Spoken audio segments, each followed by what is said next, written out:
wonder if I asked you to describe God using just one word, what one word would you use? You only have to think about that for a few moments until you realise how difficult a task that actually is, because there's no one word that you can use which could adequately and accurately describe God. Sure, there's not. For example, you might think to yourself, well, I'll use the word love. God is love. And of course you're right, but God isn't only love, he's also wrathful. You might think to yourself, I'll use the word just. God is just. And once again, you're absolutely right, but God isn't only just, he's also merciful. You see, it's very hard to pin God down and describe him using a few words because he's got such a vast array of characteristics. And that's something we're reminded of in 1 Kings chapter 2. If you've been on this journey through 1 Kings with us, you'll remember that yesterday and the day before we were reminded that King David is on his deathbed. One of his sons, Solomon, is the next in line to the throne, promised by God to be the next king of Israel.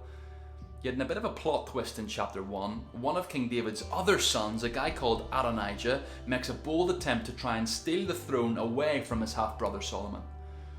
He sets in motion this plan to try and get people to follow him and to have him coronated as the next king of Israel, and he gains quite a lot of momentum before the prophet Nathan and Bathsheba, Solomon's mother, go to King David and express concern over what's happening. King David affirms that it's Solomon who's to be the next king, and so he actually brings forward King Solomon's coronation, and he is now officially, in chapter 1, put in place as the next king of Israel. At the very end of chapter 1, you might remember that Adonijah was filled with fear because King Solomon has a right to execute him, but King Solomon showed Adonijah mercy and gave him a final warning. I will show you mercy, but you cannot rebel anymore. Now as we dive into chapter 2, we really see that this chapter really takes place in three movements. In verses 1 to 12, you've got David's parting words.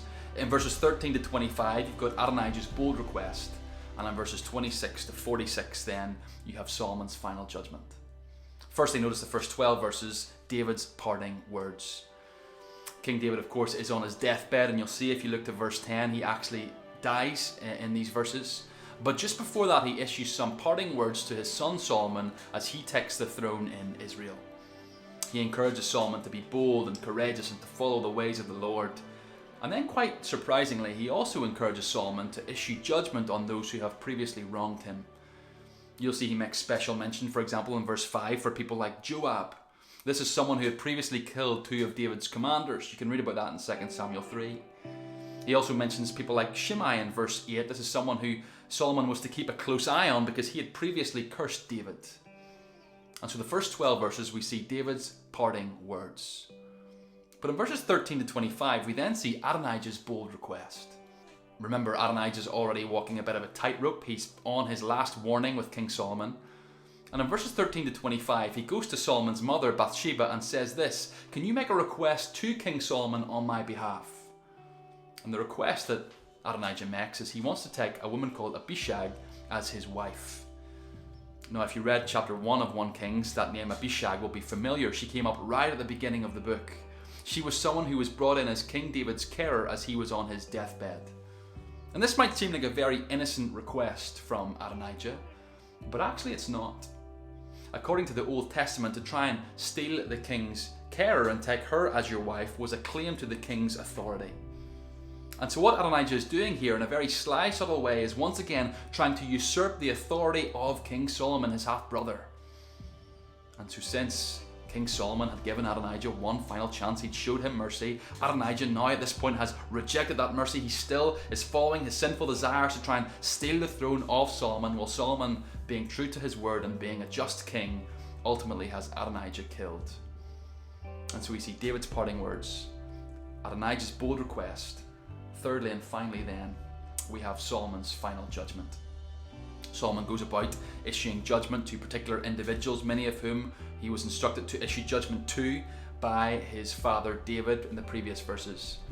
And we see special mention for people like, for example, Abiathar. He is removed as priest. He is someone who had previously conspired with Adonijah in chapter 1. You also see mention of Joab, who is executed in verses 28 to 35.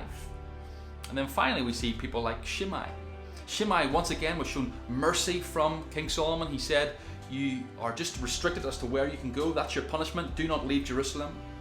But even though he was given a bit of rope by King Solomon, he once again, just like Adonijah, rejected that rope, rejected King Solomon's mercy, and so he too ended up killed by King Solomon, executed for his sins. You know, there's much we can learn from a chapter like this. There's much we could learn from the characters. For example, someone like Adonijah, very much someone who's painted as the villain so far in 1 Kings, and he is. But the truth is, as you look into your own heart, perhaps you're more like Adonijah than you might care to admit or believe. You see, what was Adonijah's problem? Well, he professed with his lips that he honoured the king, but while he professed that with his lips, he did not profess that with his life. His actions betrayed his confessions. And I wonder, in your Christian life, do you do the same thing? You profess to honour the king, not King Solomon, but King Jesus.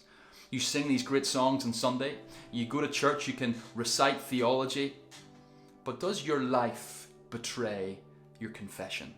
Do you profess Jesus as Lord, not just with your lips, but with your life? Do you not just talk the talk, do you walk the walk? If you don't, you're just like Adonijah in many ways. But not just that, we see so many characteristics, don't we, of God's appointed king in chapter 2. Not only is he merciful, but he's also just. Both of those things are true of God's appointed king in chapter 2, King Solomon. He shows mercy to Adonijah at the end of chapter 1 by not executing him when he deserved to be. But because Adonijah rejected that mercy, King Solomon had to execute his justice and have him killed. Once again, King Solomon showed mercy to Shimei by not immediately killing him, but just restricting where he could go.